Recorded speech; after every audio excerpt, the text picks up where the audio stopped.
Now from the Northeast Georgia Health System studio in downtown Gainesville, here's Martha Zoller on AM 550 and FM 102.9 WDUN. Always here, always local. Well, Martha Zoller's not here. John Clark from Georgia News Network filling in for Martha today. I appreciate her deeming me fit to fill in for her. So I appreciate her entire giving me this opportunity to do this today, and I'm excited to do it. Logan, how are you?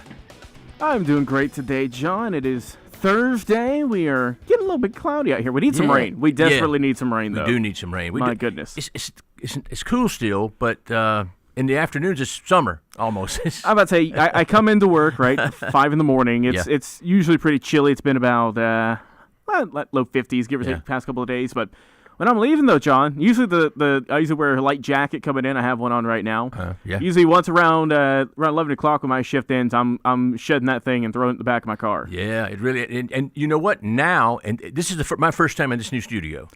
Oh, and you're right, yes. I can look outside. You can see outside. Trees and everything. Covered a little bit by pollen, but, that just kind of comes with the territory right now. But it's great to be here in this new studio on downtown Gainesville, and you look out and you just see people walking by and the trees and the cars and everything. It's pretty neat. I'm about to say, there's not a whole lot of better views than right here, smack dab in the middle of Gainesville Square. We've got just so much going on, and you got to get to see the city come to life, with the early morning shows with Mornings on Main Street with Bill Maiden here, and then, of course, as we transition to 9 o'clock here with Martha, you get the sun coming up, and you see all the – most days, John, just yesterday we have – groups of kids coming in from various schools across the district. They're touring the chocolate place here at Kilwin. So right next door. Right next door. So you'll see about 20, 30 kids lined up, happy as could be, because they know they're getting some waffle cones, they're getting some chocolates, and we try to sneak over there from time to time, but we have the show, unfortunately, so we can't get over there all the time. Yeah, well, you got the coffee here, so you're all right. That's I guess you can say that's the grown-up version of the chocolate we can eat in the morning. I guess that's on the other side, right? Coffee next door. Yeah, I'm about to say we're right between a coffee chain and a chocolate shop. So we don't have to leave here too often to get some sweets. Yeah, I can imagine. Today on the show, we're going to have a lot of guests that are friends of mine on the show, and that go on my show, Georgia Focus, and it's going to be fun. You're going to like it, people. First of all, we're going to have Wright Mitchell on.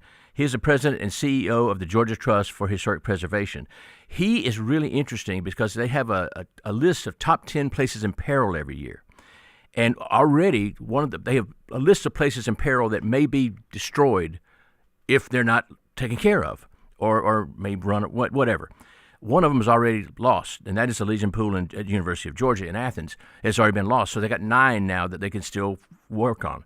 He's going to be talking about that list, and it's very interesting to hear what he says about that. So we're going to have Wright on. We're going to have Gannon Murphy on. He's the vice president of the board for Alzheimer's Association, something that's very, very close to me.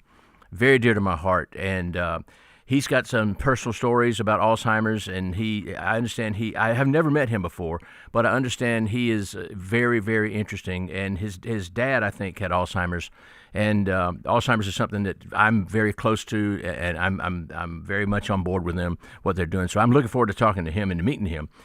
Then we're going to have my friend Angel Alonzo from the Georgia Emergency Search and Rescue. I'm on Georgia Emergency Search and Rescue because of Alzheimer's, and Angel is a really interesting person. That we had them on last time I was here, and that organization has grown statewide now, 91 members across the state, search and rescue for free. It is really remarkable to hear Angel talk about that. It's going to be very interesting. And then next hour, we have Henry Ball. Now, Henry Ball is a guy who wrote a book called Michael Chappell. And Michael Chappell was a police officer in Gwinnett County who was arrested and convicted of killing Emma Jean Thompson. But he may not have done it. He probably didn't do it. There's a hearing coming up on the 31st of March, and Henry's going to talk about that. That may release Michael Chappell. I hope so. I don't think he did it, and I hope he's released from that. Henry's going to be on for a couple of segments because he's also got a book out called Killing Henry, and he's going to talk about that too. It's staggering. This story is staggering, and we're going to update everybody on that story. And then we're going to have Cliff Meidel. He's from Georgia 8-1 Run. Now, Cliff Meidel, has a personal story, and you'll find out why he's on Georgia 811. He's a spokesman for Georgia 811. Cliff, when he was younger, I think 19, he almost died because he hit a line. He's going to talk about that. He's going to tell us about that on the show in next hour. And then we have Ashley Drayton on from House of Artists Autism Foundation. She is one of the sweetest ladies I know. She is wonderful. And she talks about autism, what they're doing with people who are autistic with the House of Artists. House of Artists is great, a great foundation, and Ashley's going to be on the show too. So that's what we got for today. Logan, what do you think? We have a stacked lineup top to bottom here, John. I'm excited to listen in and get a chance to hear all of these amazing stories from a wide spectrum, but we have a lot of very talented guests coming up here really much after this break.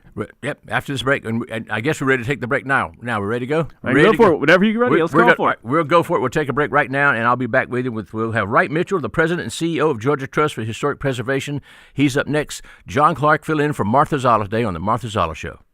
It's your daily civics lesson. It's mentioned in the Constitution. The feds have final say over it, and immigration is one of those things mentioned in the Constitution. It's the Martha Zoller Show, weekdays at 9 on North Georgia's News Talk, WDUN. For over 40 years, Eagle Ranch has helped thousands of children and families find healing and renewal.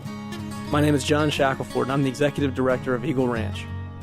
In 2021, our family felt a clear call to leave our life in Atlanta and come to steward the incredible legacy of the ranch into the future. The ranch continues to come alongside children and families through therapy, practical guidance, and resources, all anchored in the love of Christ. If you or someone you love needs the supportive, healing environment of Eagle Ranch, please encourage them to reach out to eagleranch.org. You already know Gainesville Mechanical for their award-winning HVAC service, but did you know they handle plumbing too? Because plumbing problems never happen in a good time, you need a trusted, experienced team there when they do. From small leaks to major repairs, Gainesville Mechanical is here for you with 24/7 no overtime rates through their Customer Assurance Maintenance Plan. Proud to be named Best of Hall for HVAC and plumbing, Gainesville Mechanical and Bryant, doing whatever it takes to keep North Georgia cool since 1989. 20,000 rubber ducks are about to take over the water, and one lucky duck will win $10,000. The Boys and Girls Club of Lanier's 28th Annual Duck Derby is May 2nd at Lake Lanier Olympic Park. Join us from 11 to 3 for bounce houses, music, games, and great food, and even a petting zoo. Then at 2:30, the ducks race across the finish line to win amazing prizes for their adoptive parents. Adopt your ducks for just $10 at duckrace.com/Gainesville and help make a splash for kids in our community. May 2nd at Lake Lanier Olympic Park. I didn't switch to Pure Talk just because I wanted to save 50% off the same 5G service I'd been paying twice as much for. I switched because I like the idea of being in business with a wireless company that supports our veterans in a meaningful way. Pure Talk also creates American jobs every day by keeping their entire operation in this country. I appreciate that. If you feel the same, dial pound 250, say Mike Rowe, and switch to an American wireless company that actually stands for something. Pure Talk. It's tax season, and by now, I know you're a bit tired of the numbers, but here's an important one you need to hear. $16 billion. That's how much money in refunds the IRS flagged for possible identity fraud. Not all grim news. LifeLock monitors millions of data points per second for your personal information and alerts you to threats that you could easily miss on your own. If your identity is stolen, LifeLock's U.S.-based restoration specialist is going to fix it. Save up to 40% off your first year with the promo code BECK, 1-800-LifeLock or lifelock.com. Terms to apply. Always here, always local. From the Access WDUN Hardy Chevrolet newsroom, a man who allegedly shot and killed a person in Dawson County Tuesday remains on the run from law enforcement. Details at Access WDUN and coming up on North Georgia's News Talk. It's the Martha Zoller Show, presented by Gainesville Mechanical, from the Northeast Georgia Health System studio in downtown Gainesville on AM 550 and FM 102.9 WDUN. All right, John Clark filling in for Martha Zoller today on the Martha Zoller Show, and I'm glad you're with us. And we have Wright Mitchell. Wright Mitchell is the president and CEO of the Georgia Trust for Historic Preservation, and he's going to talk about their places in peril list for this year. Right? Are you there? How are you? I'm well, John. How are you? I'm fine. Thank you for being on today. I really appreciate this so much. Thank you for having me. I want you to talk about. I realize that one of the places in peril has already gone. That shows you how quickly they can go. Let's talk about the places in peril, what you do every year to pick these places. So, yeah, the Georgia Trust highlights 10 of the most endangered historic sites across the state each year through our Places in Peril list. And these, are places that are in danger of being demolished or, demolition by neglect. And so we just use our platform to raise awareness for these threatened historic sites across the state. And you mentioned the Legion Pool in Athens, which sadly has already been torn down. So, yes, these sites are definitely in peril. They really are, and it's important. And I know that there are people listening who probably want to help these sites. And let's talk about some of the sites. I'll just go down the list. For the sites, we'll go through as many as time allows. But let's talk about some of these, like Boggs Rural Life Center in Burke County. Talk about that one. Sure, yeah. Boggs Rural Life Center was founded in 1906 by Reverend Dr. John Lawrence Phelps. It was a Board of Missions for Freedmen Presbyterian church under that guise, and the mission of that center was to educate African American youth during the racial tensions in the South, and that building is suffering from significant roof deterioration and some structural damage. And so we're looking for someone to go in. It would be a developer to go in and redevelop that property and put it back into use. Do you think that these people, the people come in these places and offer a lot of money or a part of money, or a bunch of groups get together? What do they normally do to help these places? Well, something like the Boggs Rural Life Center, which is really a campus of buildings, is ripe for a developer to come in and rehab the buildings. And then, something like that would probably be used for some form of housing. Okay. And we have a great historic rehabilitation tax credit program in Georgia that we recently, I know this politics is somewhat of a focus of the show, but we recently introduced a bill down at the State House, House Bill 376, that increases the money available in the historic rehabilitation tax credit program in Georgia for projects just like the Boggs Rural Life Center. Good. Now, let's go through another one, Civilian Conservation Corps Camp at Hard Labor Creek in Rutledge, Georgia. What about that one? Yeah, so this harkens back to the Great Depression. It's a Civilian Conservation Corps camp building. And during the Great Depression, these buildings were established around the country to kind of create jobs for folks that were down on their luck. And it's the last standing CCC camp in Georgia, and really one of only a few left in the United States. And the group that was there at that CCC camp at Hard Labor Creek State Park worked on a number of reforestation projects and dam projects in the area. Wow.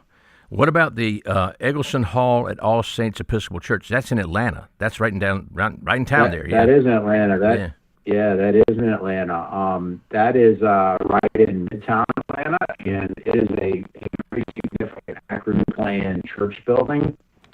Akron Plan was a configuration, a type of church building that allowed for Sunday school worship, and then also kind of auditorium style group gatherings within the same space. So it's semicircular. It's one of the only Akron Plan buildings left in Atlanta.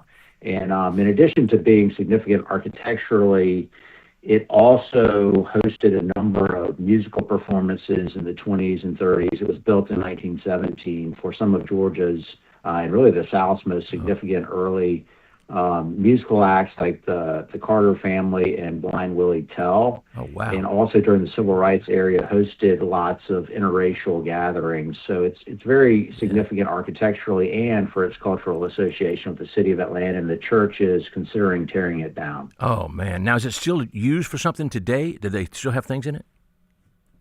Yeah, the church still uses it for administrative purposes. Okay. Yes, it's still in use. Oh, I hope they don't tear that down. I hope they keep that. Man, I hope you.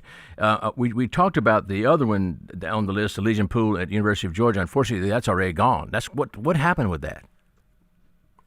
Well, yeah, so that's another kind of project that harkened back to the Depression era. It was a Works Progress Administration project, a recreational facility that both the CCC camps and the WPA were enacted under Franklin Delano Roosevelt's under his leadership, and it was a pool that was built during the Great Depression in 1935 by the WPA, and it had been a very beloved part of the Athens town and school community, and the University of Georgia felt they needed additional parking and green space, and so they got a demolition permit to tear it down and demolish it, and a group mobilized up there in Athens and filed a lawsuit, but it was too late, unfortunately the Board of Regents moved forward with demolition of the pool, so it is gone. It is. It really is. And that gives an idea of what can happen to these places unless we turn around and say, hey, we got to fix this place up. So it really can happen. Yeah, absolutely. Yeah. It can. That one happened between when we announced the list in February and a few weeks ago. Yeah. Now, the McCraney turpentine still in Atkinson County. What about that one? Yeah, this is a super cool historic resource in Georgia. Georgia had and still has a very big lumber industry, and this is the only turpentine still in Georgia that's still in its original location. So it would distill the sap from the trees that they would get to create things like turpentine and resins and cleaning materials. And it was damaged in Hurricane Helene in 2024. The tree fell on it. And so we've highlighted that because it is, it's a very unique historic resource, but it's also the only turpentine still that's still in its original context in Georgia. Oh, wow. Now the other one, Stapleton, Salem Campground in Covington in Newton County, that has, it was Orange Hall in St. Mary's in Camden County that had been on the Places in Peril before, back in 2012. It's on there again. How do they get back on there again when they've been on there before? Yeah, well, sometimes we do have sites that are listed a couple of times, and it may be a situation where they're stabilized for some period of time and put back into use, and then the existing owners leave and the building falls into disrepair again. So that is a situation that does happen. And then when that happens, we always are happy to put the site back on our list so we can try and find a new owner. And that's what's going on in Orange Hall. Well, what is Orange Hall there in Camden County? What is that one going to be? What's happening now? So Orange Hall was originally constructed as a single family home between 1846 and 1853. And it is listed on the National Register of Historic Places, and it's become, over the years, it kind of became a community resource center, and that's the most likely use for it going forward. Okay. We're not going to make it on all of them because of time, but I want to get to the Wayne County Courthouse. That just burned last year, I think it was. Talk about that thing. I was in Wayne County in Jessup to do a show, Georgia Focus show, about the same time, about a week after that happened last year. I remember that happened. What's happening with that? Yeah, unfortunately, as you may know, the Rome Courthouse, Floyd County Courthouse just burned. Oh, that's right. Yeah.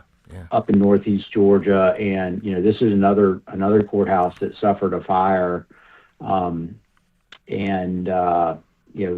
happened within the last few years, and so it caused significant damage to the building, which was built in 1902, and the roof structure has been totally compromised. So we're trying to help the county get some funding for the roof to repair the roof. Man, so that's right. The Rome burned down the other day, and Wayne County was last month. Yep. We got to keep these old courthouses somehow. I know, some of them. Absolutely, that's kind of the cornerstone to our county seats. It really is. Downtown squares. That's right. Right. They have to stay there. So I hope you have good luck with that. If somebody wants to reach out to you and help you out, where can they go? Your website? Yeah, go to our website, georgiatrust.org. There is a link to our Places in Peril program on the website, so you can go on there and read about it. And of course, we always are looking for new members and would love it if they would join the Georgia Trust for Historic Preservation. We have memberships starting as low as $65. And you have something coming up, I believe, is it April, sometime in April? April 23rd and 24th, we have our Spring Ramble in Marietta, and it is basically a weekend of home tours in Georgia historic sites. And you can learn more about that on our website as well. But it's a great way to get to see Georgia's towns. We do 2 of these across the state every year. And I want to point out in Marietta, April 23rd, 24th. 23rd and 24th. And I want to point out, too, that you own the Hay House in Macon, too, right? You have that as well. Yeah, we own the Hay House in Macon, which is mid 1800s Italianate mansion that is really, it's called the Palace of the South. Yeah. It's really Georgia's crowning jewel when it comes to house museums.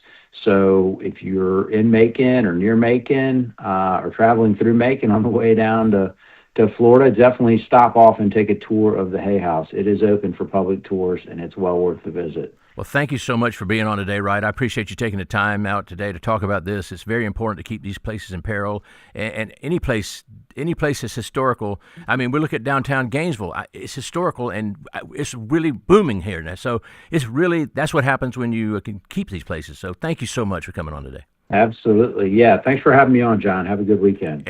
Sure will. Thank you so much. Yeah, it's very important to keep these places, and I wanted to have Wright on to tell us about that. It's georgiatrust.org, and you can reach out to them if you want to find out about the place in peril, join Georgia Trust, or whatever you want to do. They do some good work at Georgia Trust. So we're going to take another break, and we're going to come right back soon. We're going to be next up, we're going to have Gannon Murphy. He's one of the vice presidents for the Alzheimer's Association of Georgia.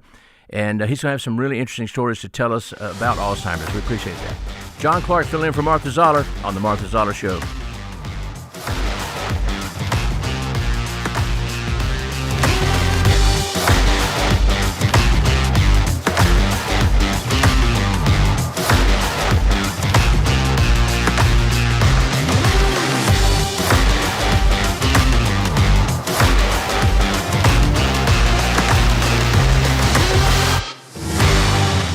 Some car dealers want to sell you a car. At Hardy Chevrolet, we'd rather help you find the vehicle that's right for you. This is Mike Cormier. We call it the Hardy Chevrolet difference. Since you're the one who will be in the driver's seat of that new Chevy, we think you should be in the driver's seat when it comes to making the selection. It's like Charles Hardy always said. We love you and we need you. Together, let's drive. At Hardy Chevrolet, Browns Bridge Road in Gainesville, online at hardychevrolet.com.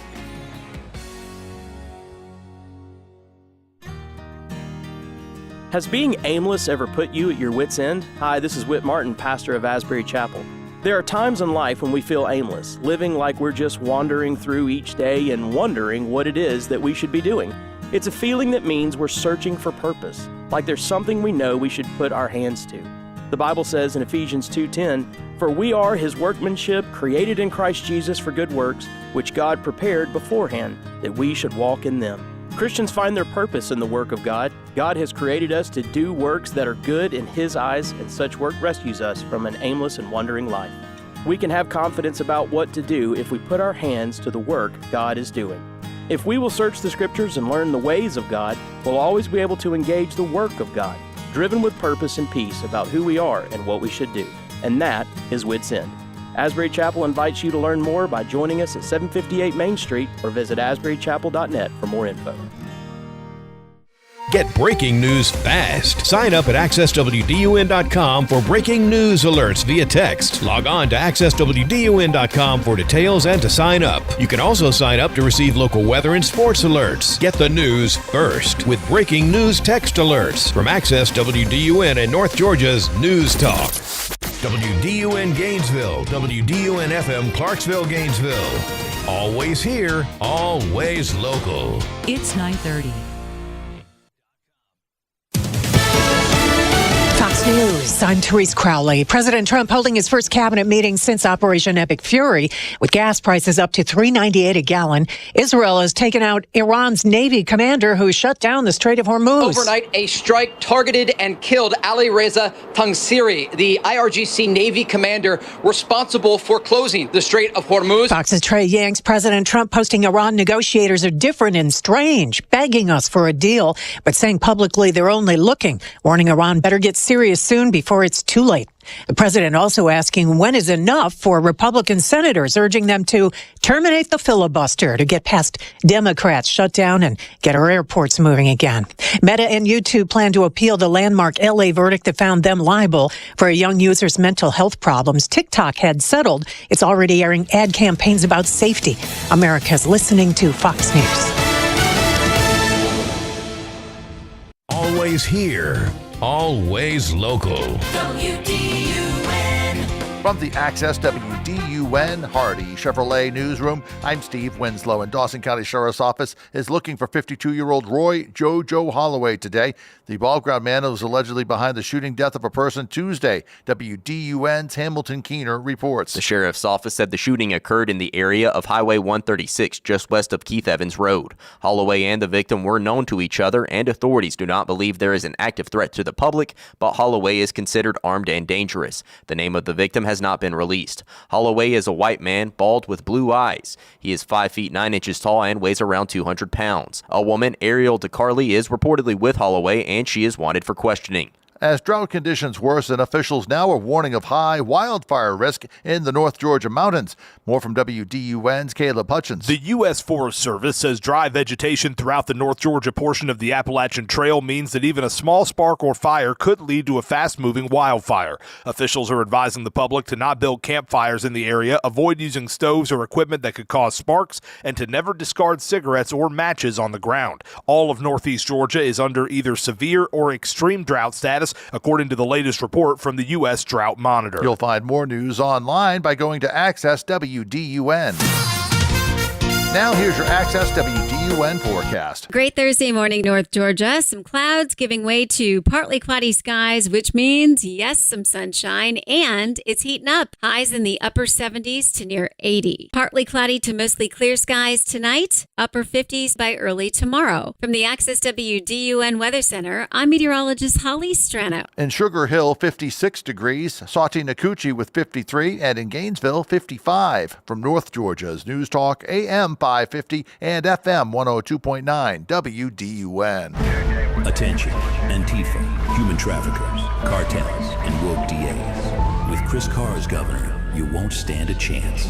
I'm Chris Carr. In Georgia, we will prosecute you. It's easy for politicians to talk tough, but I'm the only Republican who put gangs, human traffickers, and Antifa behind bars. I even fought Obama, Biden, and Abrams in court and won. If you're attacking our police or our freedoms, I'll be your worst nightmare. Chris Carr doesn't just talk tough. Carr had the courage, brought the cases, and locked up the criminals. He has more than 120 gang convictions. Over 200 human trafficking victims have been rescued and seized enough fentanyl to kill 3.5 million Georgians. Carr's taking on the woke left, making crime illegal again.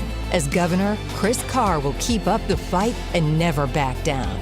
Chris Carr, governor. Real fights, real wins, real conservative. Paid for by Carr for Georgia.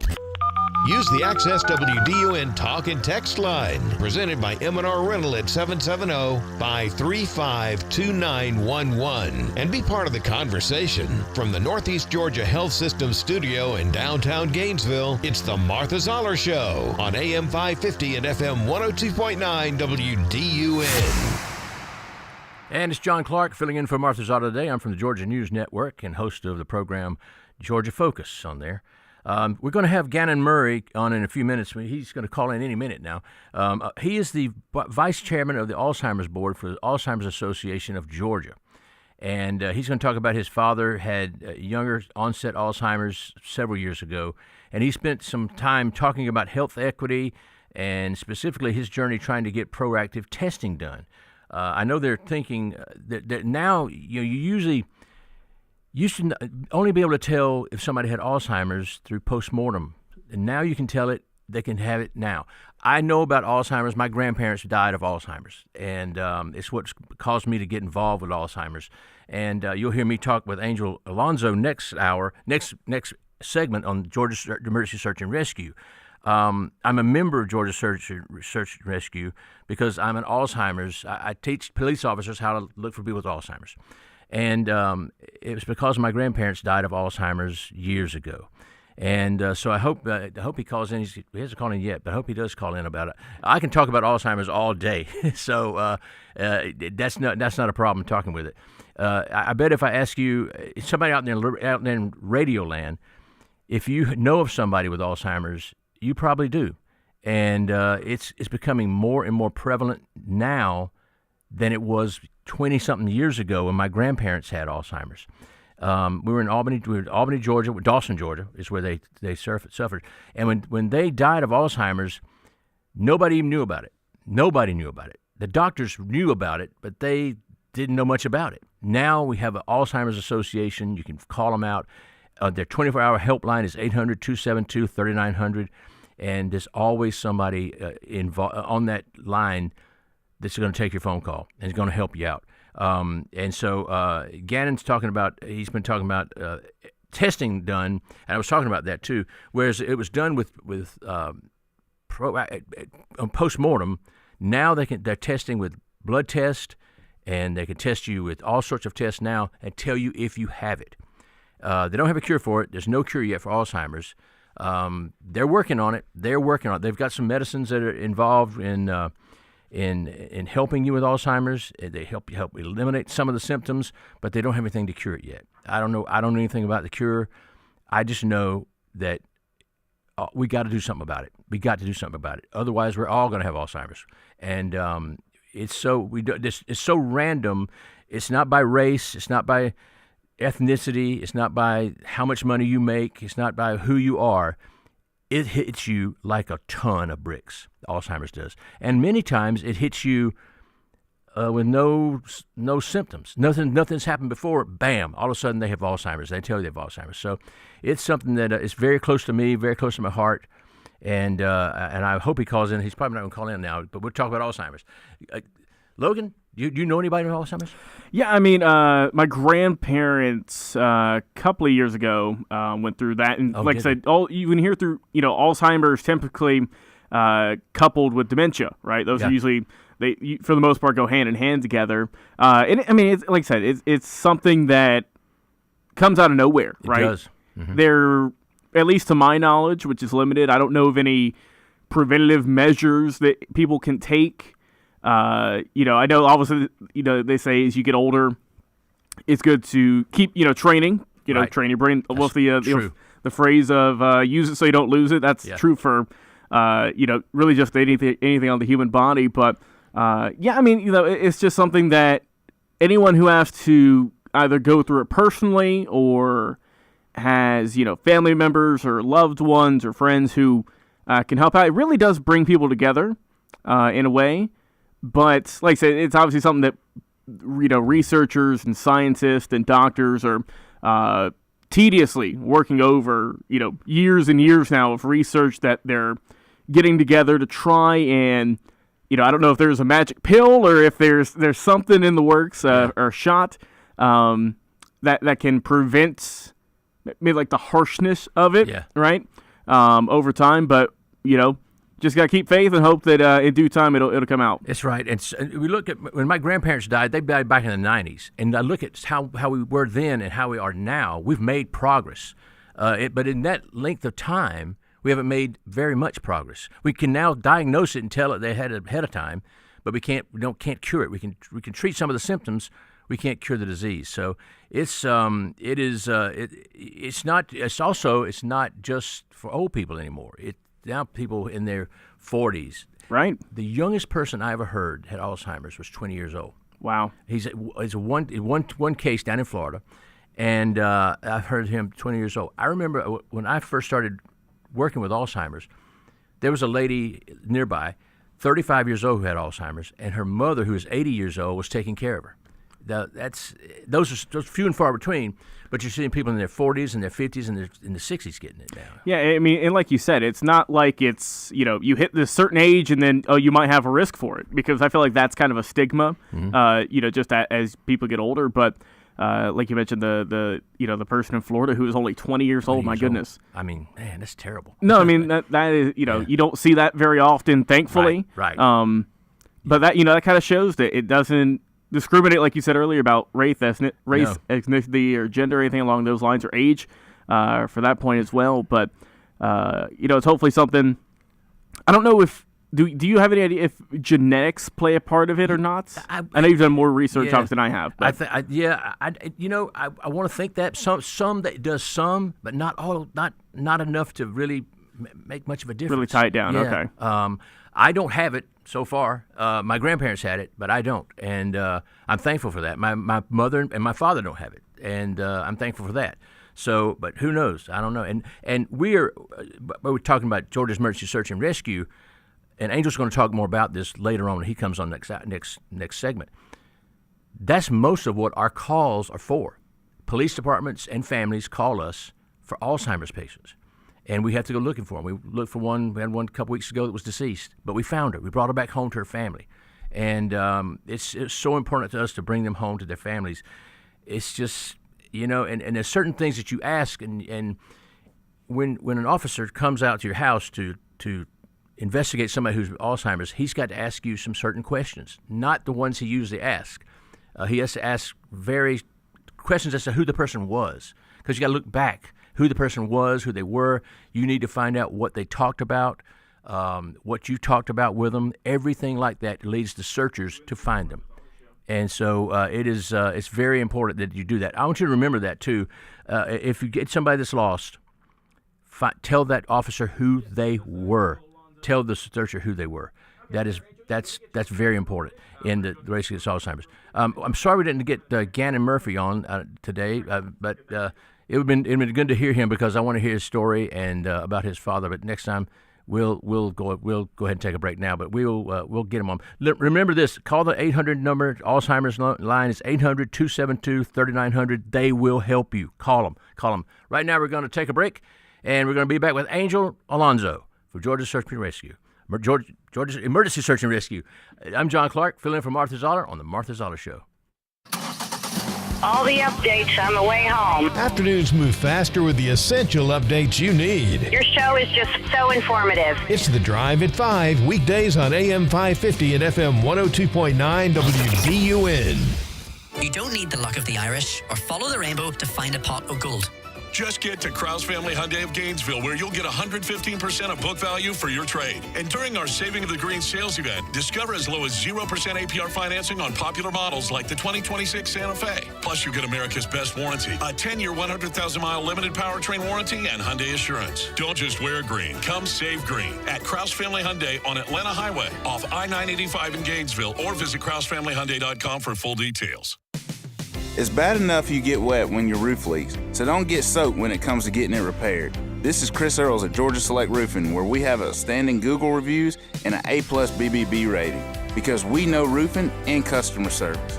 If it's a new roof, a roof repair, or gutters and downspouts, estimates are free and we offer financing. See us online at GeorgiaSelectRoofing.com or call me at 678-316-6899. At Georgia Select Roofing, we have you covered.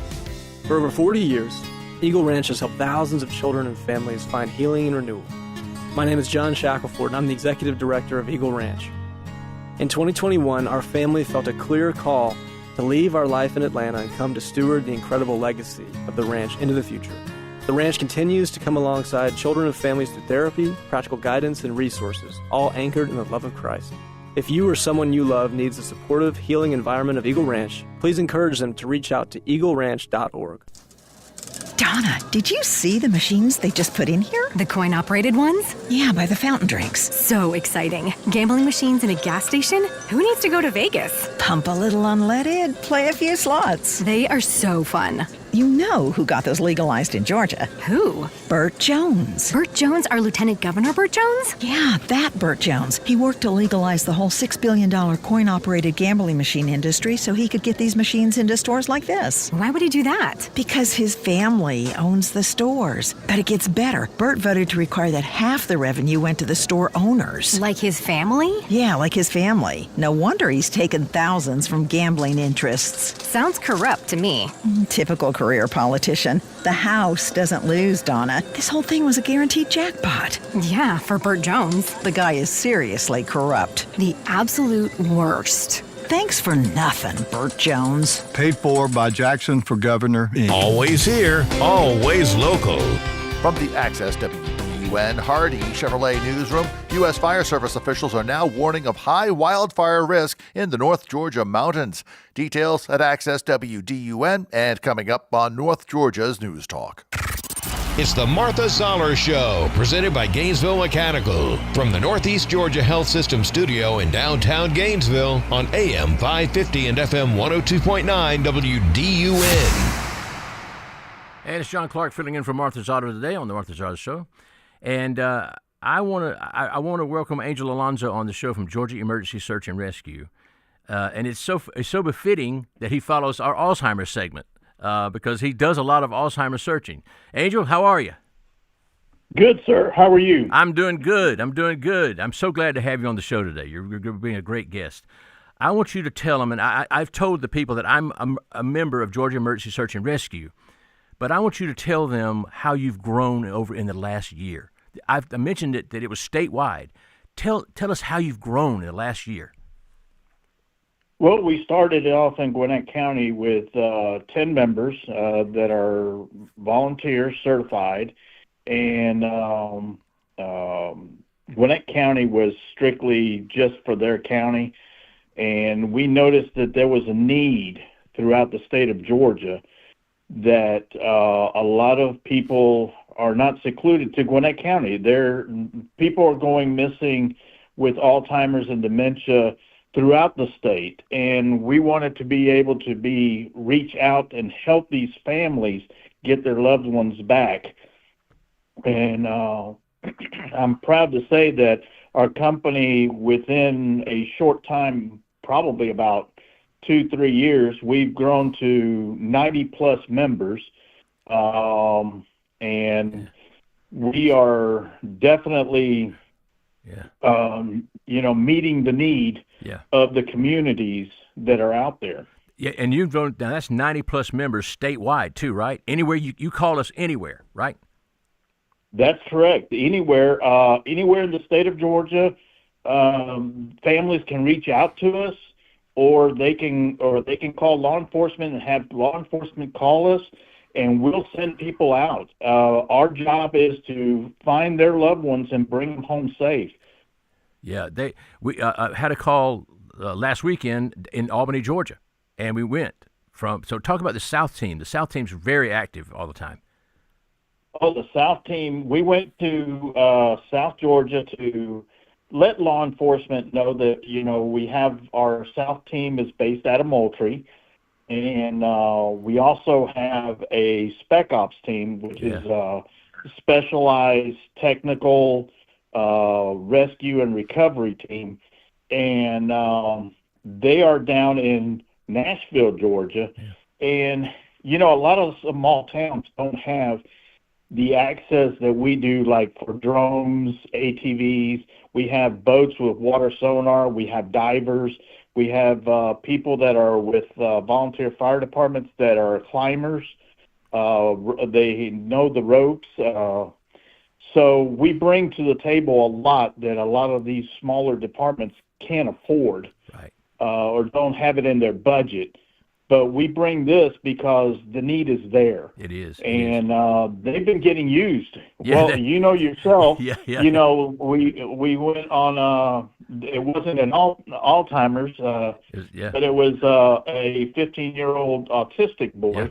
Yeah. And our group was there to help law enforcement find him and bring him back home, even though it ended up being a tragedy because he was found deceased. but we were able to bring closure to the family. Yeah. And that's necessary. You're right. It is. You got to find them. You got to find them and bring them back home. One way or another. You do. Yeah. Talk about the members of the team. Some of them are EMS, some of them are fire, some of them are police officers. Talk about that. Oh, yes. We have our team is comprised of sheriffs, police, firefighters, volunteer firefighters, EMS, medical nurses. We have some trauma nurses. We have some doctors. We even have a coroner that's part of our team. And we just added a new segment to our team just recently, which is the mounted search patrol, which is out of Overthorpe sheriffs, which is their horses, and they're trained horses for searching. And this just gives us an added advantage, not only with having the dogs, but now we have horses also that can get into certain areas in mountains and so forth. Yeah. That it's hard for individuals to. Yeah, that's right. I want to mention that too. The horses are amazing to me. You sit there and see a police officer riding up on a horse, and it's wow, whoa, look, there's a horse here. It's really wild. I want you to talk about, first of all, give your information out, your name and your number and the website, and I know you don't take any money from outside sources. Normally, you don't get any money. You're free. No, sir. But you take donations. We're a free service to everybody in the state of Georgia. We do now. I will tell you on our website, which is GeorgiaEmergencySearchAndRescue.org. Right. On our website, people can go there, and if they want to donate to our cause, there is a donate button. And the donations that they give go to the training, go to equipment, making sure that the dogs are certified and fed, the horses, the equipment that we need, the drones, make sure that we have all the equipment that we need. No one in this team gets paid. It's all volunteer. We're a 501c3 nonprofit. Our Facebook page is GSAR Team, which is basically all the initials with team added to it, where they can see different things that we do throughout the state of Georgia. And so there's a lot that comes into play, and I want people to know my name is Angel Alonso. It's on the website. The number they can call 24/7 is 470-525-8695. That's my number. And then, of course, we have your number, and we have Benji's number for the South team, which Benji's number for the South team, I will give it out. Yeah, let them out. It's 229-873-5509, and that's for our South team. Yeah. So with those two numbers, they can reach anybody on our team 24/7. Yeah, you really can. And like I said, we are a free service, so don't be afraid to call us. I'd rather be called immediately, and I'd rather law enforcement. That's one of the things we're going to be pushing real soon, because we have the Chiefs Convention coming up. Yes, next week. In Gas South Arena. Yeah. And I want to try to inspire, I guess you would say, a lot of these chiefs in these departments to please call us. Please. We're a free resource. We're here to help everyone and all the residents and communities here in Georgia to help their loved ones, especially the ones that are going missing, to find them. And time is of an essence. Time is of an essence. You call us now, and if you find them and you turn us away, that's fine. I'd rather be turned away because you found them quickly than to have time go by and by and by, and then the perimeter of where that person's gone missing, it keeps expanding. It really does. How many calls do you get approximately per month? Do you get how many? We were averaging about 2 calls a month in average. It has increased. Okay. Yeah. So now we're roughly about 3 to 4, sometimes even more, but that's our average right now. Yeah. And you going all so over too. It's oh yeah, and we'll go all over. Any hour, day or night too. 24. It's 24/7. It really is. That's just it. It is 24/7. There's not you don't have to wait till in the morning. Right. You don't have to wait. Oh well, there's certain there's agencies out there. They'll say, well, I'm sorry, but I can only come between the hours of 9 to 5, right. or only on Tuesdays and Thursdays. Right. Well, we're 7 days a week, 24 hours a day, no matter what. Yeah. You can call us.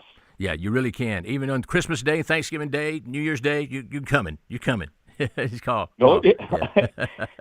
Well, you know it, and that's the good thing about it is that we are here for everyone in the state of Georgia. Give out your website, everything else that you need to donate, to call you, or whatever you need right now. Give it out one more time.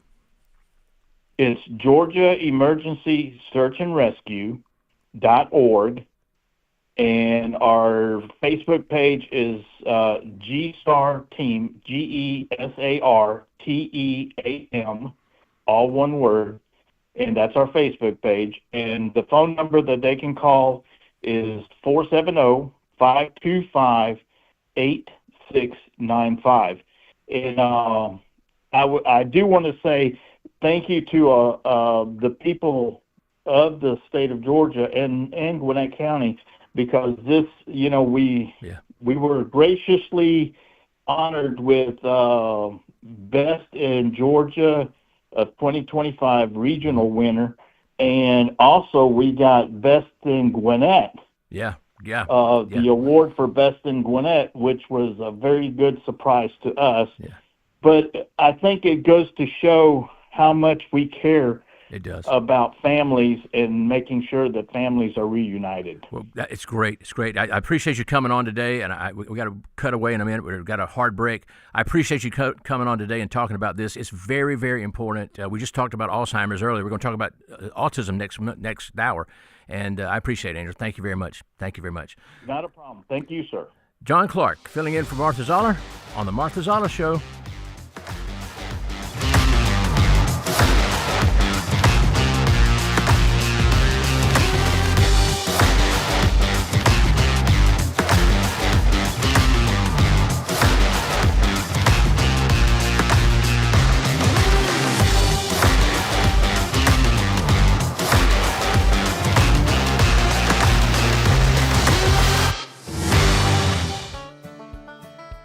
Looking for a mower that's built to last? Step up to Cub Cadet. At Howard Brothers, they carry the full line of Cub Cadet, delivering the power and performance you expect and need when mowing.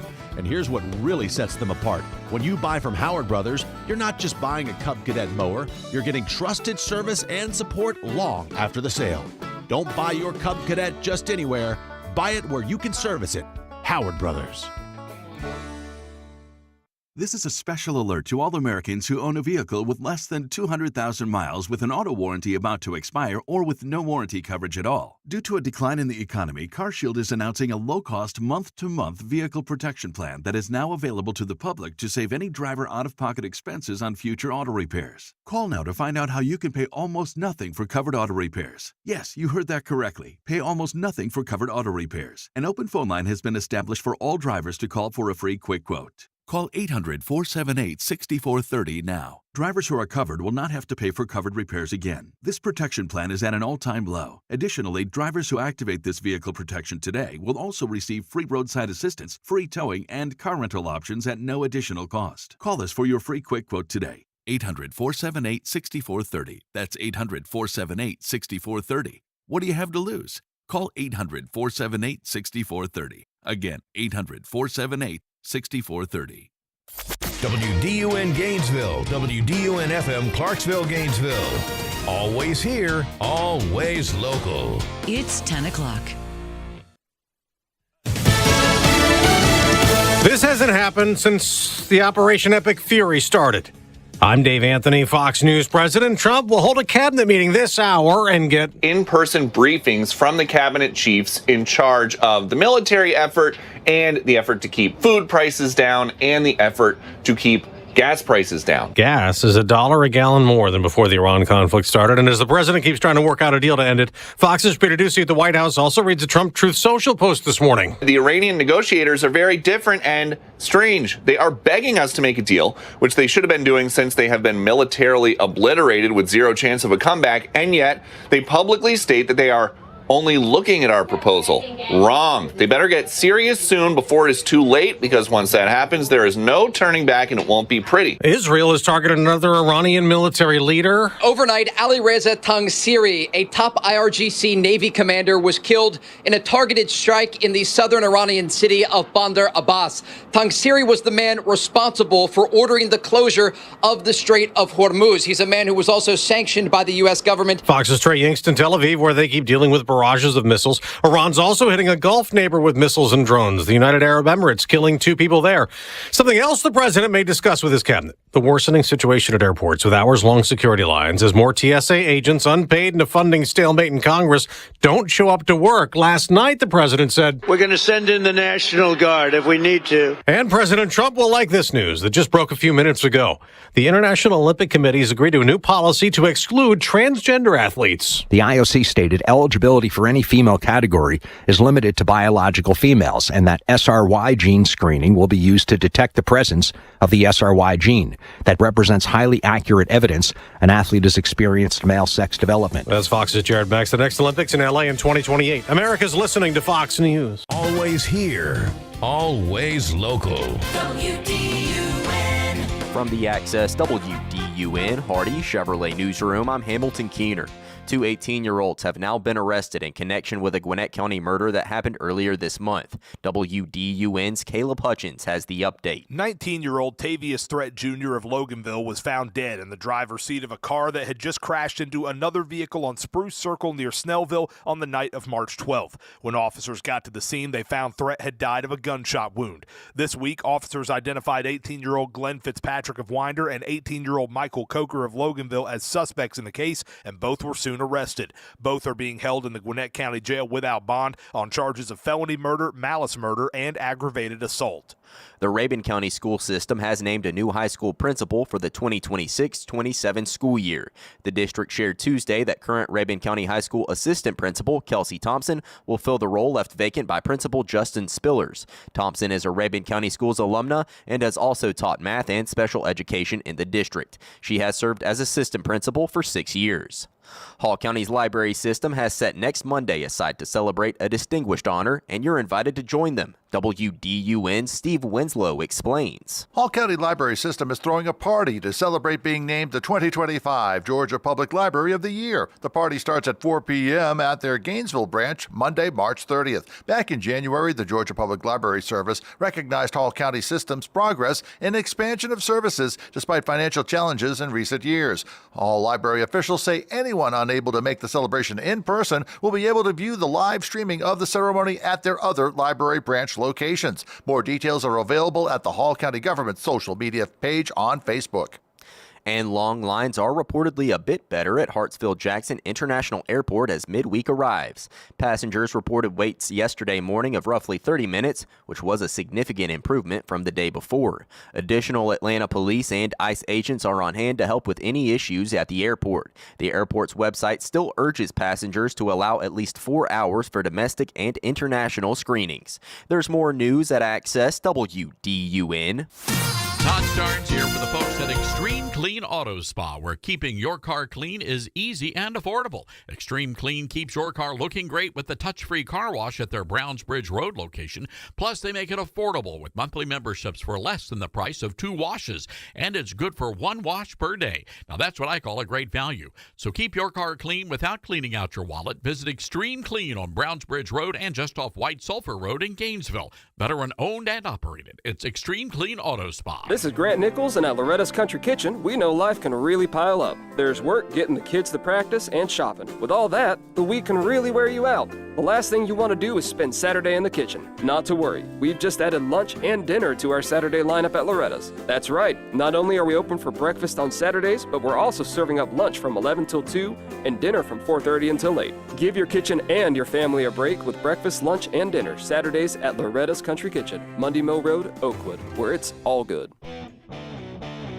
Talking about the issues that affect you most. It's the Martha Zoller Show, presented by Gainesville Mechanical. Now from the Northeast Georgia Health System studio in downtown Gainesville, here's Martha Zoller on AM 550 and FM 102.9 WDUN.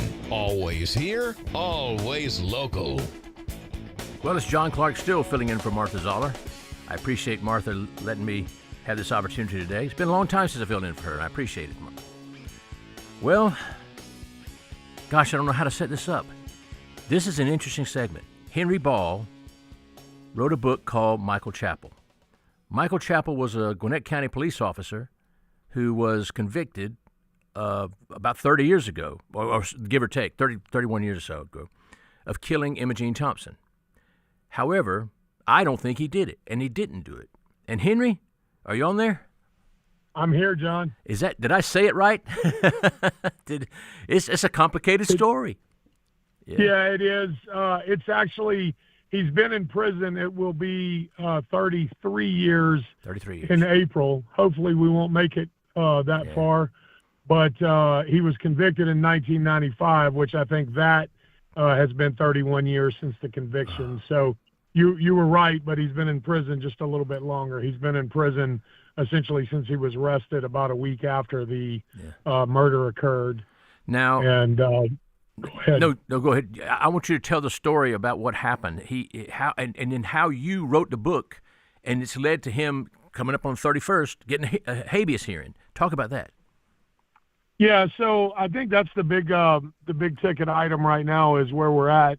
This coming Tuesday, 5 days from today, Michael Chappell will be appearing in the Long County Court for a habeas corpus petition. Mm-hmm. We filed that way back in 2022, and we alleged Brady violations and other things that are violating Mike's constitutional rights. And one of the big issues that the judge did deem admissible and allowed to move forward to a full evidentiary hearing was that we have an eyewitness that saw another police officer pull the trigger. And then the judge also then allowed us to examine certain pieces of evidence that might corroborate that story.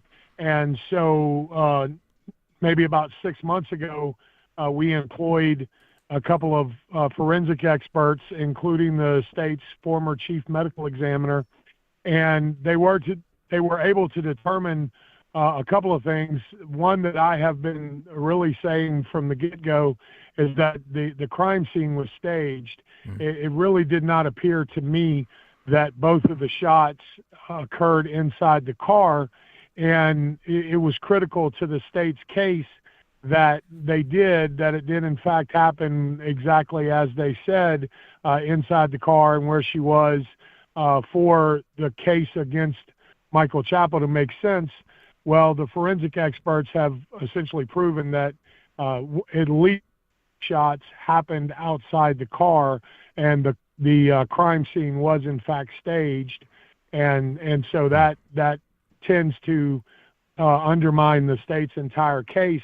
But then I think one of the biggest bombshells that's probably ever occurred in this case is that we also were able to examine the raincoat that Michael Chappell was wearing that night, and that raincoat was held in front of the jury as a critical piece of evidence.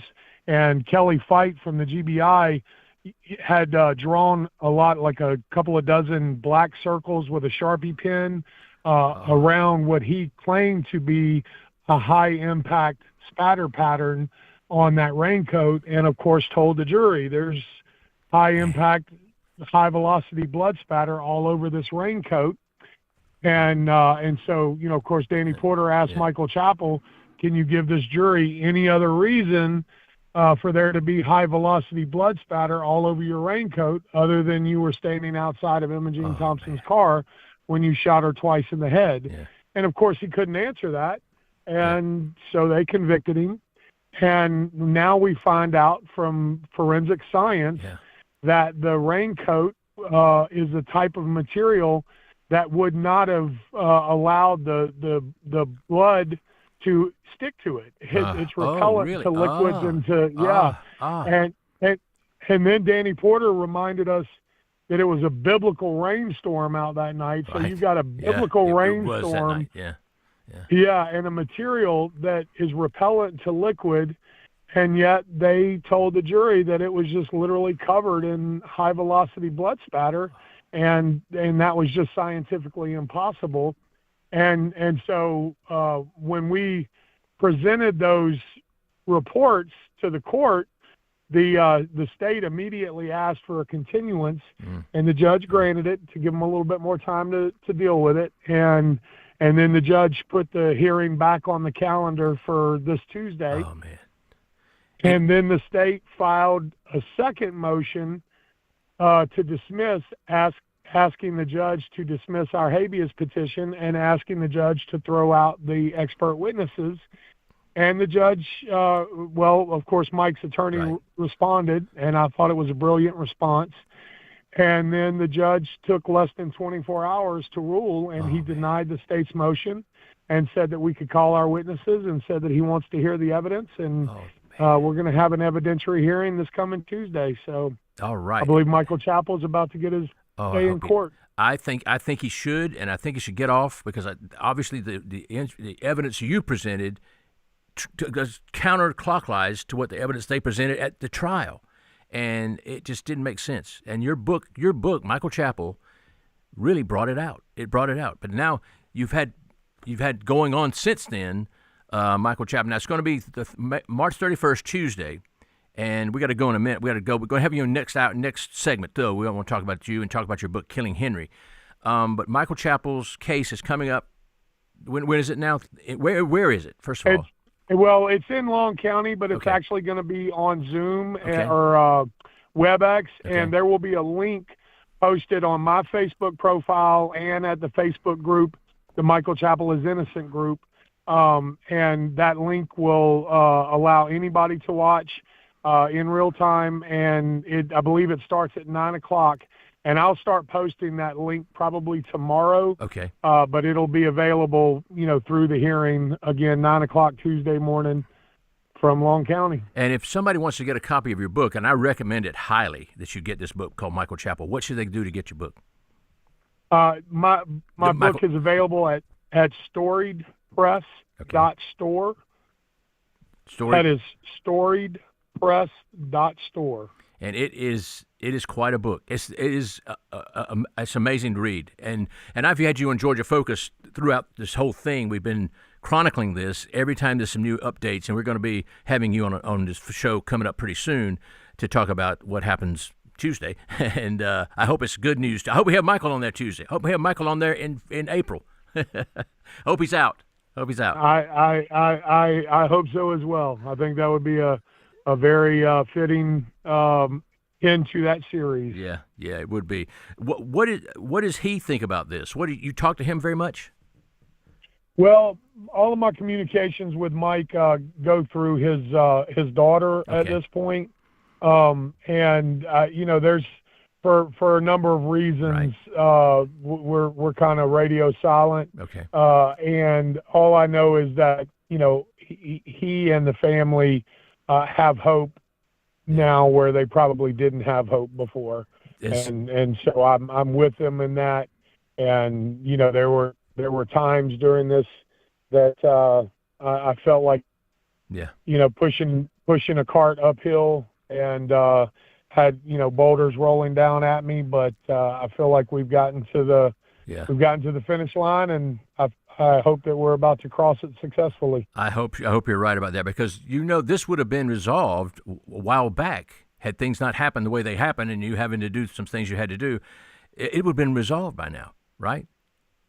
I think that's probably true, but I try not to focus I on know. that. We're in a much better place. Like Yeah. I mentioned, Mike's daughter and his son-in-law have really stepped up and really leaned into helping me to do what was necessary. They made it possible for us to hire the forensic experts that I told you about, and they've really leaned into helping me cross the finish line. And I believe I could quote Chelsea Chappell, Mike's daughter, as saying she wants her dad home. She was robbed of her daddy when she was a very little girl, and she's had to grow up and become a very successful young woman in his absence, and she wants to spend as much of the rest of her life with her dad as possible. And so anything I can do to make that happen, that's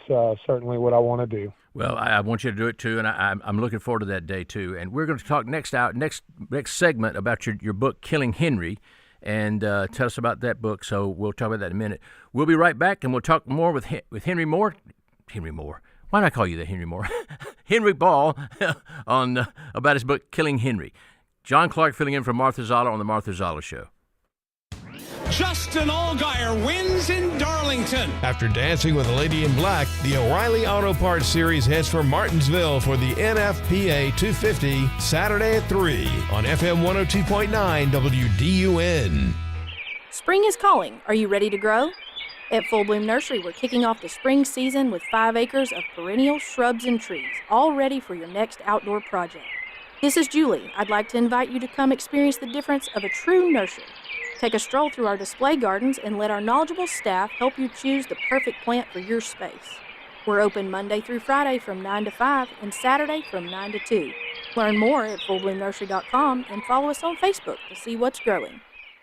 This is Nick and Laura from Nichols Body Shop. We want you to know it's your choice who repairs your vehicle. Do not assume you can get the best repair for the cheapest price. Every shop is different. We work for you, our customer, to give you the best repair possible. Learn more by calling 770-967-8200 or come by the shop. Estimates are always free. You can also find us on Facebook at Nichols Body Shop, the home of quality repairs and old-fashioned service. Nobody wants to talk about septic services until there's a problem. We're here to help. At SNS Septic, we are here 24 hours a day to help when you need us. As a fourth-generation business, we know that SNS Septic is the one to call for pumping, repairs, installations, and more. We cover residential, commercial, and government projects. If you have septic or plumbing problems, call us. That's right. You can find us on the web at septicga.com. Call SNS Septic today to set up an inspection of your system and have everything taken care of before it all hits the fan. Have you ever been at your wit's end over your identity? Hi, this is Whit Martin, pastor of Asbury Chapel. Life takes us through ups and downs, testing and challenging who we are and even who we think we are. Identities can seem to fluctuate, which means there is a bit of trying things out. But when our identities are grounded in Jesus Christ, we discover our true selves, and with that comes confidence and peace.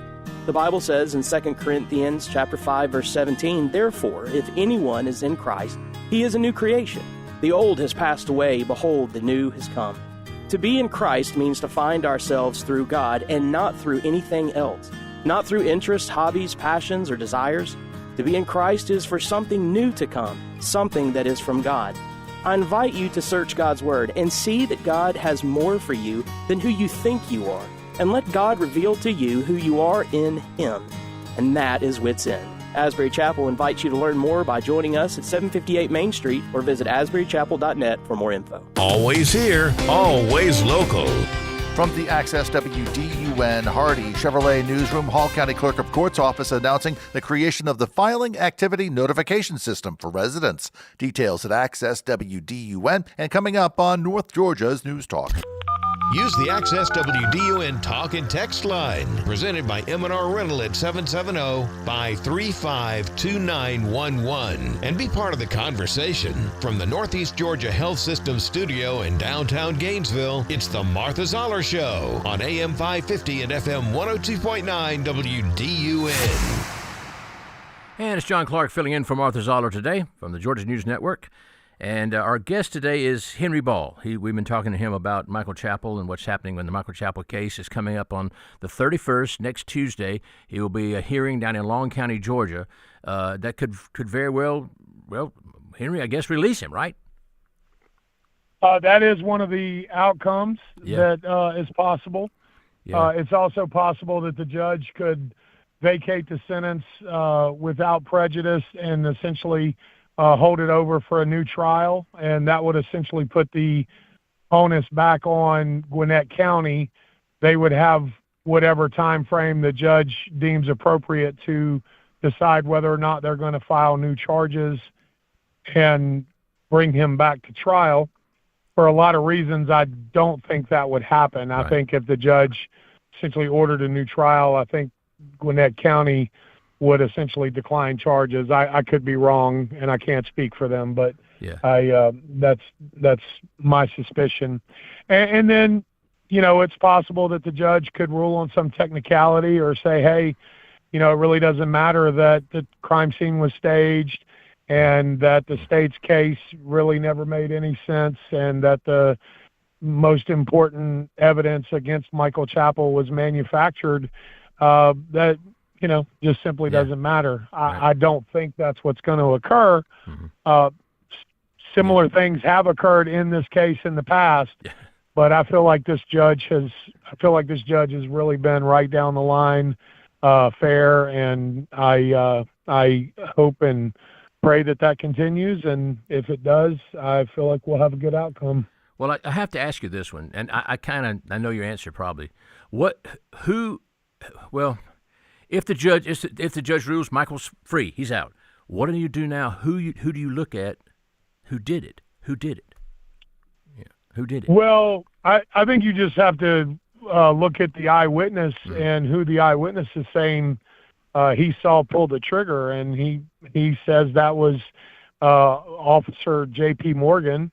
Of course, we know Officer Morgan committed suicide shortly after Mike's arrest, and we know a lot of information about the dubious nature of the investigation of his suicide and the fact that evidence was destroyed and all kind of things that occurred. It also was that the judge in the original case back in 1995 sealed all of that evidence and sealed all of the evidence pertaining to J.P. Morgan, and essentially did not allow Michael Chappell to defend himself with that very credible information, very exculpatory information.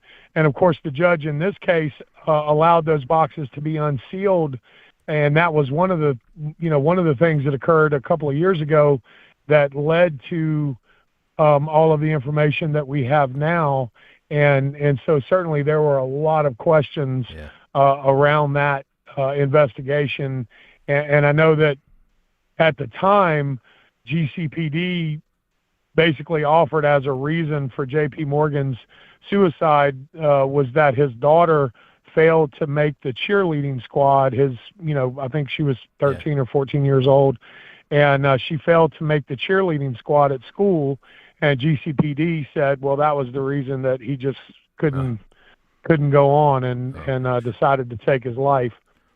Of course, we know, we know that doesn't make any sense. It doesn't, no. And we also know that part of the evidence that was destroyed at the scene of his suicide was a suicide note. Right. And he also left a weapon that was not the weapon he killed himself with, laying on his nightstand, that uniquely matched not only the gun that was suspected to have been used in the murder, but the bullets uniquely matched in a way that would blow people's mind. Yeah. The bullets that were found at the scene.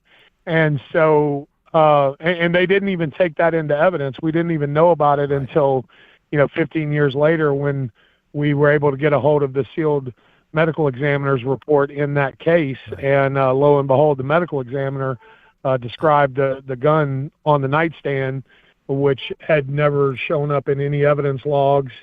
and GCPD just didn't take it into custody.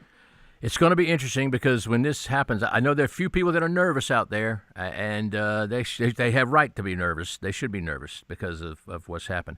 I want to, we have got 4 minutes left, but I want to give you time to talk about Killing Henry. I haven't read it yet, but I want to hear about Killing Henry. What is Killing Henry? Your book. Well, it's the second book in the Michael Chappell saga. It is the continuation of the investigation. You know, we've learned so much since Michael Chappell, the book, came out, since the first podcast came out, and then of course, you know, there was a bit of drama that played out in terms of my advocacy for Mike and my right to tell Mike's story, and that played out in the court of law, and we won that case, and so that's in it as well, but it really focuses on the like I said, the Michael Chappell saga, and I think it tells you the whole story, both kind of behind the scenes and what you see in print and what you've heard on the news, and really just brings it all together. Kind of tells you my journey and how I got into this and how we got to be where we are today.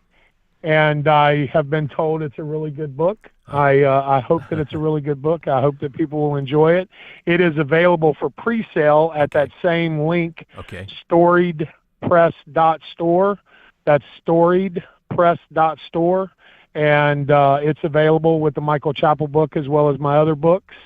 And I can also announce today that we're working on a new podcast called A Thin Blue Crime. Oh. And I think the listeners will really enjoy that. It's going to be a doozy. This has been an amazing case so far, and I look forward to continuing with you to cover it. And I look forward one day to having Michael Chappell on Georgia Focus, and we're going to talk about it in the past tense. We all three are going to talk about it. It'll be great to have Michael. Absolutely. Yeah.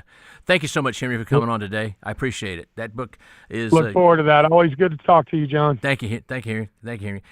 Henry's books are Michael Chappell and then Killing Henry. Those are the books you look for, and it's about the case of Michael Chappell, which is a fascinating case, and one day I hope to have him on my show to talk about that. And it's staggering. It's staggering that what has happened. I believe he's not guilty, and I believe he should be found. Be found that way.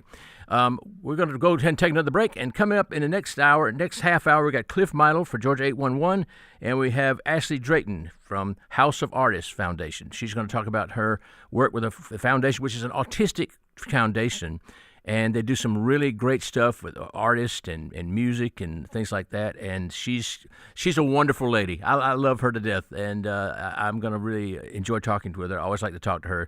You'll find out she's just really fun and Ashley Drayton coming up. She's from House of Artists Foundation, and that's coming up on the Martha Zoller Show. John Clark filling in for Martha Zoller.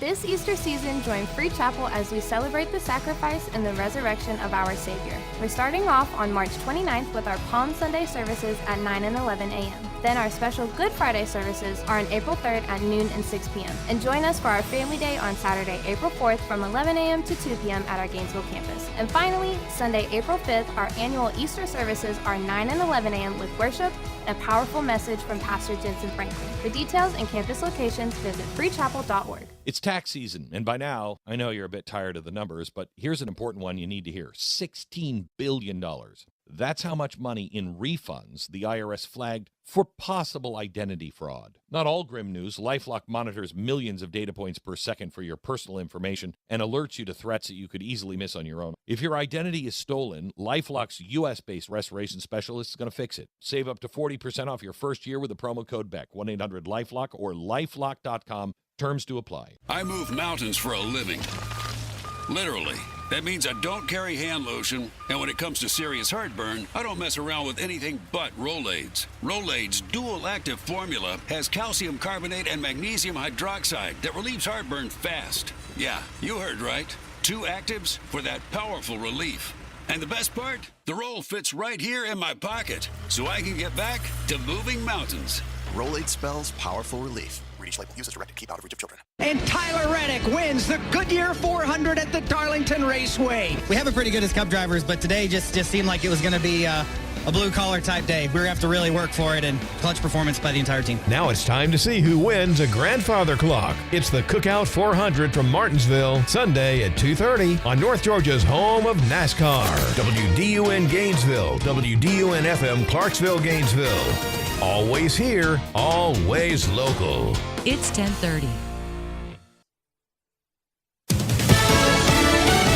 Fox News, I'm CJ Papa. The conflict with Iran on the table during the first cabinet meeting from President Trump since the fighting began 27 days ago, which led to a spike in gas prices. I think my whole trip is going to cost me, $100 more because of what's happening right now. A man in Salt Lake City, the president on Truth Social bashing NATO, the Democrats, and calling Iranian negotiators very different and strange, while in Dubai. It's been a pretty active day, a lot of incoming fire.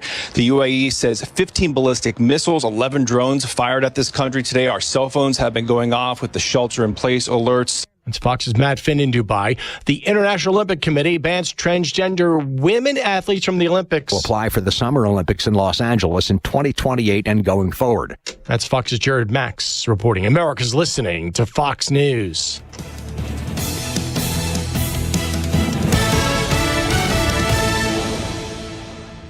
Always here, always local. From the Access WDUN Hardy Chevrolet Newsroom, I'm Steve Winslow, and Dawson County Sheriff's Office is looking for 52-year-old Roy Jojo Holloway today. The ball-ground man was allegedly behind the shooting death of a person Tuesday. WDUN's Hamilton Keener reports. The sheriff's office said the shooting occurred in the area of Highway 136, just west of Keith Evans Road. Holloway and the victim were known to each other, and authorities do not believe there is an active threat to the public, but Holloway is considered armed and dangerous. The name of the victim has not been released. Holloway is a white man, bald with blue eyes. He is 5 feet 9 inches tall and weighs around 200 pounds. A woman, Ariel DeCarly, is reportedly with Holloway, and she is wanted for questioning. As drought conditions worsen, officials now are warning of high wildfire risk in the North Georgia mountains. More from WDUN's Caleb Hutchins. The U.S. Forest Service says dry vegetation throughout the North Georgia portion of the Appalachian Trail means that even a small spark or fire could lead to a fast-moving wildfire. Officials are advising the public to not build campfires in the area, avoid using stoves or equipment that could cause sparks, and to never discard cigarettes or matches on the ground. All of Northeast Georgia is under either severe or extreme drought status, according to the latest report from the U.S. Drought Monitor. You'll find more news online by going to Access WDUN. Now here's your Access WDUN forecast. Great Thursday morning, North Georgia. Some clouds giving way to partly cloudy skies, which means, yes, some sunshine, and it's heating up. Highs in the upper 70s to near 80. Partly cloudy to mostly clear skies tonight, upper 50s by early tomorrow. From the Access WDUN Weather Center, I'm meteorologist Holly Strano. In Sugar Hill, 56 degrees. Sawtee-Nakuchi with 53, and in Gainesville, 55. From North Georgia's News Talk AM 550 and FM 102.9 WDUN. 20,000 rubber ducks are about to take over the water, and one lucky duck will win $10,000. The Boys and Girls Club of Lanier's 28th Annual Duck Derby is May 2nd at Lake Lanier Olympic Park. Join us from 11 to 3 for bounce houses, music, games, and great food, and even a petting zoo. Then at 2:30, the ducks race across the finish line to win amazing prizes for their adoptive parents. Adopt your ducks for just $10 at duckrace.com/Gainesville and help make a splash for kids in our community. May 2nd at Lake Lanier Olympic Park. Got hills, heavy brush, or tough terrain that's slowing you down? Howard Brothers has the solution. Ventrac mowers. Built for steep slopes and demanding terrain where traditional equipment struggles, Ventrac is engineered to handle the hard jobs. And with more than 30 available attachments, it's not just a mower, it's a year-round machine. Schedule your demo with Howard Brothers today and see what Ventrac can do for you. It's the Martha Zoller Show, presented by Gainesville Mechanical, from the Northeast Georgia Health System Studio in downtown Gainesville on AM 550 and FM 102.9 WDUN. And it's John Clark filling in for Martha Zoller today, and I appreciate her letting me do that. I appreciate her very much letting me do that. So we have Cliff Meidel today as our guest. He is the spokesman for Georgia 811, but he tells a really interesting story about what happened to him when he was younger. He was also an Olympic athlete, and he can tell you about that too. Cliff, how are you? I'm doing very well. Thank you very much for having us on the show today. Sure. It's been a long time since I talked to you. I would like for you to tell everybody what happened to you way back when, and then how you came from almost dying to being an Olympic rower. Talk about that. Yeah, so I always like to say I became an Olympian by accident, but yeah, you did. No pun intended. Yeah. I was young at the age of 20 working on a construction site, and I was operating a jackhammer, and I ended up jackhammering into this area where this footing was, and I hit 3 power lines, each one of them having 4,160 volts, and I received a severe electrical shock that ended up giving me a cardiac arrest. That was the first thing, but then I was burned about 15% of my body. Oh. So it was a very severe incident, and that's why we're at Georgia 811 here. We want to make sure that since April is coming up on us next week, that we're promoting Safe Digging Month by contacting 811. But at that time, I had a huge rehabilitation process. First, it was life-saving. Secondly, my legs were going to be amputated, and my mother ended up contacting the surgeon out of UCLA Medical Center in Los Angeles, and he performed this state-of-the-art type of procedure where he ended up saving my legs. But as you mentioned, long road to recovery. It took many years, and my brother pushed me into canoe paddling, which ultimately got me into Olympic sprint kayaking. Yeah. And I ended up making the Olympic team in 1996 out there in Gainesville, Georgia. It was an awesome experience. Right, that's and then right. Again in Sydney. Yeah. Yeah. Yeah, it was right here in Gainesville. That's right, Lake Lanier, right? Oh yeah, beautiful venue. Yeah. Yeah. And what did you do out at Lake Lanier? What did you do out there? You talk about that some. Yeah, well, Lake Lanier, first of all, the host and all the people out there were just incredible. Yeah. It was my first Olympics. I didn't think I was going to ever make an Olympic team after the incident that I had gone through. But, we were out there for a long period of time, hosted by all the wonderful people out there. And then the venue is just state of the art for the Olympics. And even today provides an enormous amount of opportunity for people to come out there and do the water sports and get involved in other activities. So incredible venue. It's still used. It really is. And you look at the growth around Gainesville, how it's grown in this city. And I was talking about that today with the morning show host, Bill Main, and we were talking about that. That leads me to talk about Georgia 811 because of all the growth. It's important you call 811 now, right? Oh, it is. Yes, it's the law. And 3 days before you do any type of digging project. Now, this is targeted towards both the contractors and the do-it-yourselfers. Yeah. That you must make that contact. I always like to say that my rule of thumb is if you're going to put shovel in the dirt, you have to make the call. Yeah, yeah. Because look what happened to you back then. I mean, you worked out fine, but it doesn't always work out fine. Yeah, it does not, and that's one of the problems. Out there, and one of the main reasons why is we sometimes think that a simple task doesn't require it, but at Georgia 811, even if you're putting in a fence, planting trees, doing shrubbery, doing sprinkler systems, pool installations, mailbox, it goes on and on. Oh, yeah. We require you to make that contact. It's a free contact to Georgia 811, and it's a very simple process. I can walk you quickly through it. Yeah. Now, how about the construction companies? How they have to call 811 too, right? They're supposed to. Absolutely. Yeah. Yes, they do. Yeah, all excavators have to call and make that contact. All construction, everything. Yeah. You see you see them out there digging, and you see wires exposed and all that, and you hope they did call 811 But now, what 811? They put markers out. How can you tell them when they've been there?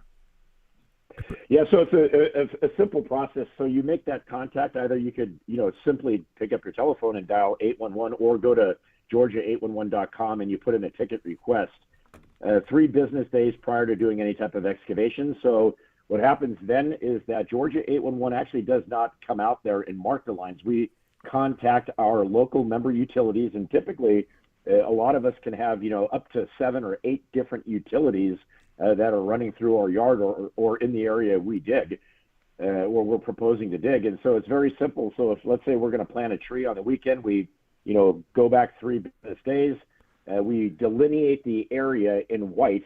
And many of our listeners may have even seen that when you're walking down the street or walking anywhere, and you see these various different lines spray painted in the concrete, whether they're red, whether it's yellow and orange, or whatever color. They have a very specific meaning to them, and that's what our member utilities do. They come out there and mark the lines, and then once it's safe for you to go ahead and dig, and there's no conflict, you could go ahead and proceed and dig safely. Good. And that's called Georgia 811, or go on the line, georgia811.org. What is it again?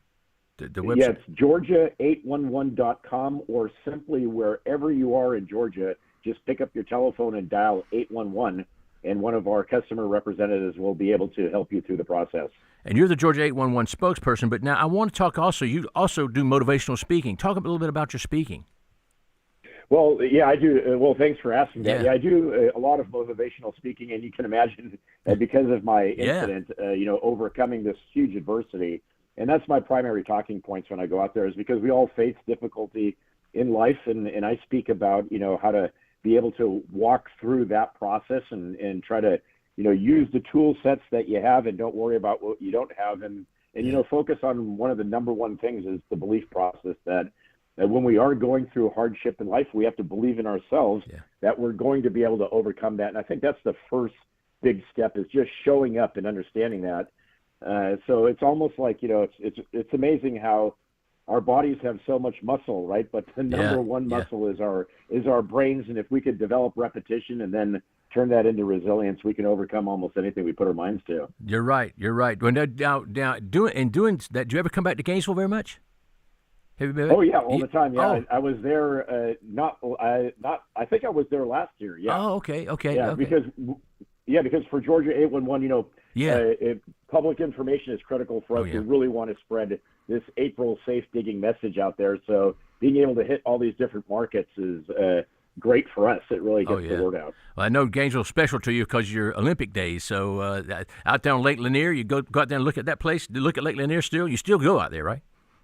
I do, yeah. Last year I actually went out there, and I was lucky enough to get there by sunset time, and I took a photo at the venue. And you kind of stop for a moment, and I kind of have this little quiet time where I really get to look back and remember how awesome of an experience it was, and how young I was back then as well. As time creeps on, we get older, right? That's right. Unfortunately, that's true. Boy, it's been a long time. It's 96, right? That's 96. It was, the 1996 Olympics, and it feels, John, it feels like yesterday. Yeah, I know what you mean. The older you get, because it doesn't seem very. And you also in the 2000 ones over in Sydney, right? That was. Yes, 4 years later, I competed in the Sydney Olympics as well. Yeah. Oh man, that's great. And so now you're spokesperson for Georgia 811. You are a great spokesperson for Georgia 811. I mean, what happened to you, I'm sorry about, but I'm glad you got okay, and you've really saved lives. You help people. I appreciate that so much. I think that's the most important part behind that is I'm very appreciative with my partnership with Georgia 811, and we always like to say, it's one at a time. If we can get the word out, and if we could save somebody from damaging a utility or being injured on the work site, we're definitely doing our job. And it's my passion. It always has been. One of my biggest joys is to be able to speak to construction crews, which we do at Georgia 811. We can pull up to sites and talk to various crews. And it's always nice to be able to inspire others to be able to dig safely, because, we all have people waiting for us when we get home from work, or if we're working around the yard, right? That's right. We do not want to be damaging any underground infrastructure. That really hits home there. Yeah, you do have someone waiting for you back home. Get back home. That's the key. That's right. That's right. Yeah. Well, I appreciate you coming on today, and I know people in Gainesville appreciate you coming on talking about Gainesville, and look forward to you coming back here again. Thank you a lot, Cliff. I appreciate it. Yeah, John. Thank you so much. Remember, call Georgia 811. He's serious, and he's true. He's telling the truth. Call Georgia 811 before you dig, about 3 days before you dig. And it's worth waiting 3 days. You can wait 3 days. Just go away and have a vacation somewhere for 3 days and come back and then dig. But anyway, Georgia 811 is the one to call. Coming up on the next segment, the last segment of the show today, we have Ashley Drayton. She is from House of Artists Foundation, the Autistic Foundation. She's going to talk to us about autism and about the House of Artists. They do some great stuff at House of Artists, and I'm looking forward to talking to Ashley. I like her very much. So we'll be talking to her, and we'll be back next segment, the last segment of the show, on John Clark filling in for Martha Zoller on the Martha Zoller Show. This week on Bud's Garage, backup cameras and your new invisible passenger. That's Bud's Garage, presented by Dr. Chris Child's Family Dentistry, North Georgia Customs, and Clay Motorsports. Saturday at noon, right here on North Georgia's News Talk, WDUN. This is Mike Day, Senior Pastor at Celebration Church. And David Dyer at Peach State Bank in Brazelton. Several years ago, my wife and I had a dream to start a church in the Houston area. Today, we're serving families throughout Northeast Georgia. Recently, we completed construction of our new sanctuary with the help of Peach State Bank. And now, all of our accounts are at Peach State Bank. We hope you'll visit Celebration one Sunday, and if you're looking for a good bank, call Peach State Bank. And stop by Peach State Bank in Brazelton June the 25th for our second annual BLT lunch with homemade peach ice cream. Equal housing lender, member FDIC. It doesn't matter if you're a homeowner or running a business. Waste happens. Your go-to to make it go away? Waste Eliminator. They offer collection, disposal, recycling, and environmental services for business and home cleanout. Visit wasteeliminator.com. Click Order Dumpster, and before you know it, your dumpster is reporting for duty. Yep, it's that easy. Environmentally responsible and committed to customer service. It's Waste Eliminator. See them today at wasteeliminator.com. Spring into growing season with Farmers Exchange in Cleveland, Georgia, your local headquarters for growing solutions. From custom blended fertilizers and expert crop protection to top quality nursery plants, garden seed, and lawn care products, we've got everything you need to grow with confidence. Come see us at 951 South Main Street in Cleveland, where knowledge meets service and success takes root. White County Farmers Exchange, providing growing solutions since 1928. I'm Rick Jackson. My dad abandoned us. My mom was an alcoholic, so I left the projects. Shoe shining, ticket scalping, vacuum sales. I found purpose in work and built a $3 billion business. Like President Trump, I don't owe anybody anything. And like you, I'm sick of career politicians. I'm running for governor to lead America in criminal deportations, to cut income taxes in half, freeze our insane property taxes, reform the system so that anyone who can work will work, and not just sit around binge watching Netflix and eating Cheetos. I'll let law enforcement do their job. And if you're caught helping a child change their sex, you're going to jail. I'm Rick Jackson, and I'll get these done. Paid for by Jackson for Governor, Inc.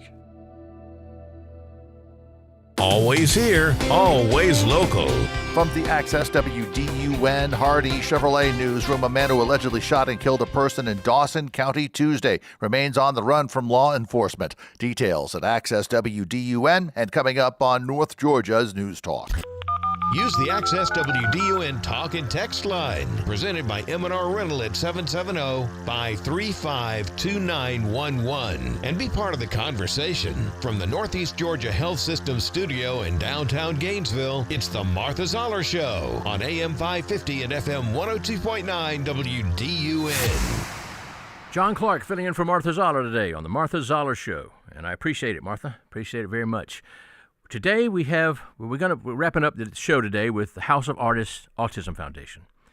This is Ashley Drayton. She's a chief visionary officer and president of House of Artists. Hi, Ashley. How are you?